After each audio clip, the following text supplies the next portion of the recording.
So let me know if this ever happens to you. You are reading something, you're watching something, you're out for a walk. It doesn't matter what you're doing.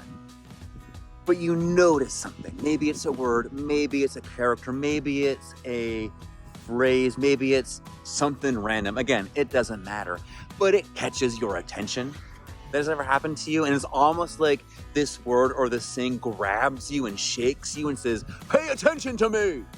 Has that ever happened to you?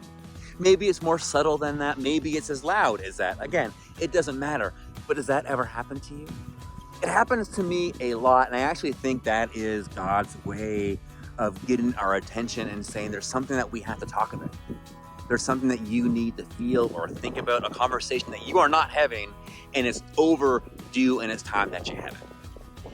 That happens a lot to me, especially when I read scripture. And we'll talk about that some more on Sunday.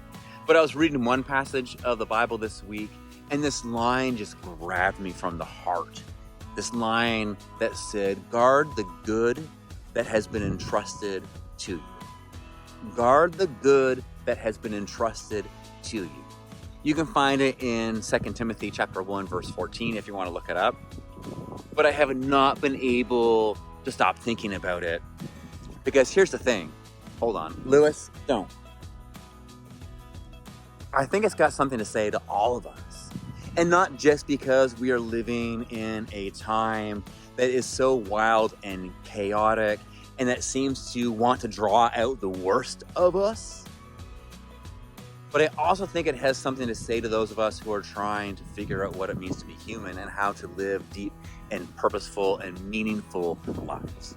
And so if you are someone who's ever wondered about that, if you are someone who is trying to figure out how do we exist in a grounded way when everything seems to be just falling to pieces, I want to invite you to come and join me and the rest of the community at Wellington Square United Church this Sunday at 10 a.m. because we're going to dive into some of that. We're going to talk about what does it mean to guard the good and what does the good even mean? And we'll explore some of those questions. And we're also going to hear a really beautiful story from someone in our church. Their name is T, and they're going to share about why church matters to them. And I think they've got something that we all need to hear. It's going to be a really beautiful morning together of good music and good people and doing that thing we have to do to become truly and fully human. That's connect to God, each other, and ourselves. And so consider this your personal invitation on this beautiful day to come and join us this Sunday, 10 a.m. in person or online, downtown Burlington at Wellington Square United Church. We'll see you there.